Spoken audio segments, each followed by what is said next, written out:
you think of when I say goodness or evil? Do you automatically identify as a good person? Now, what do you think of when I say white feminism or white supremacy? What are the images that come to mind? Are they violent and catastrophic? Now, let's remember that many things can be true at once. Okay, white feminism and white supremacy, we're just getting into it. When you hear these terms, it will activate a visceral and emotional reaction in you that will look and feel different depending on your identity in the world. Now, for those of us that identify as white, it will cause a certain kind of discomfort, and it should. Just stay with me. I invite you to think about where the words sit in your body, how they feel in your mind, and where they pierce your heart. Do they ignite feelings of discomfort or defensiveness or shame or maybe anger? Now, this is where the hard work happens, because it's our instinct to avoid any feeling of discomfort. But I feel that the discomfort is the gift, and those gifts will help us to activate our own heart work. Heart work means that we have to fully embody our deepest values through honesty and vulnerability and accountability. Unlearning white feminism and white supremacy is a deeply personal and transformative work of heart, and it requires us to do the hard work of digging deeply in ourselves about how we identify and define goodness, especially in relation to white femininity and the power that we hold because of it. You can be a good person and do great things in the world and still cause harm that upholds white supremacy. This reminds me of the character of Glinda in Wicked. Y'all remember the Wizard of Oz, right? Well, Wicked, takes us a little bit deeper into the lives of Glinda the Good and Elphaba, who's then labeled as the Wicked Witch. Glinda is automatically assigned the characteristics of goodness and generosity simply because of her identity. Yet in reality, her actions are more self-serving rather than being in the service of others.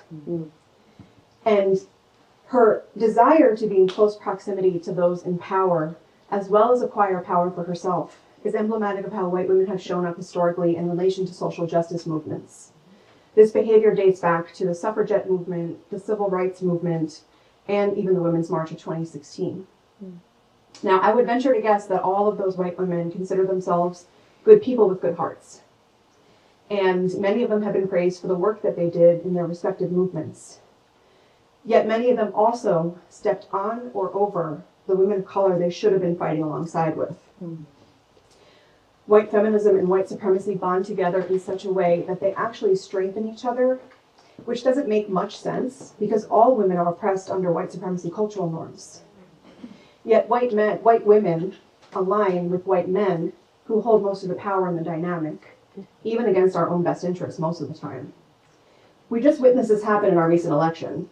Did you hear the testimonials of white women saying that their vote canceled out the vote of their husbands?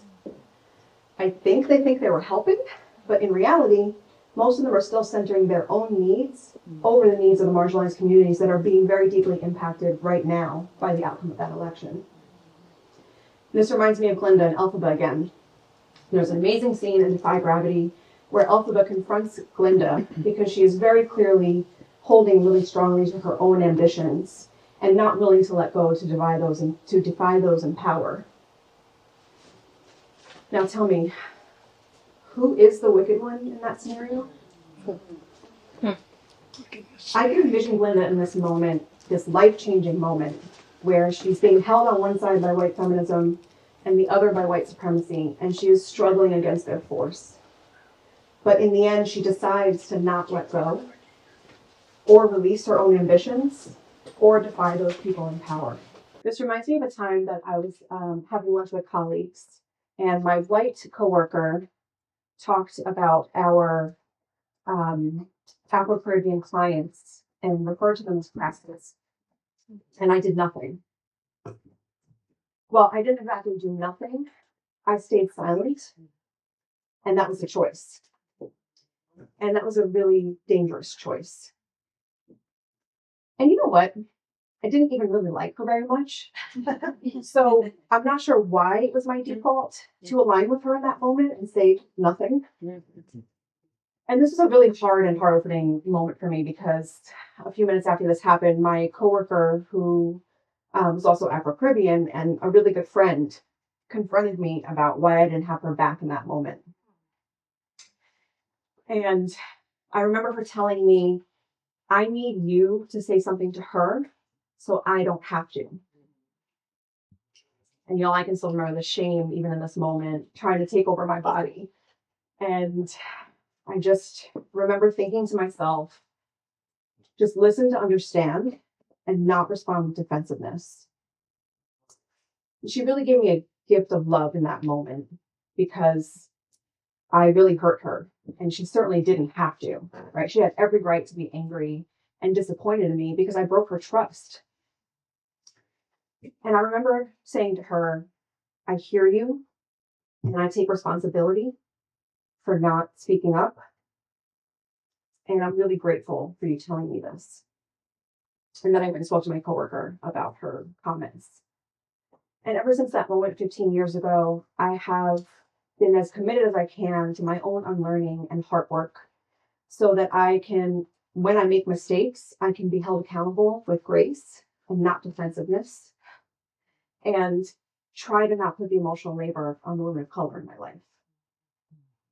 When we as white people try to end these toxic relationships that we have with white feminism and white supremacy, we really have to be able to hold space internally for when we're being held accountable without defensiveness or centering ourselves with tears or expressing outrage. You can be a good person and do good things in the world and still cause harm. The key is pausing and assessing in yourself the level of connection that you have to white feminism and white supremacy. Here's a couple of questions that you can ask yourself if you're not sure where to start or if you feel stuck. What are white supremacy habits and how do they show up in my life?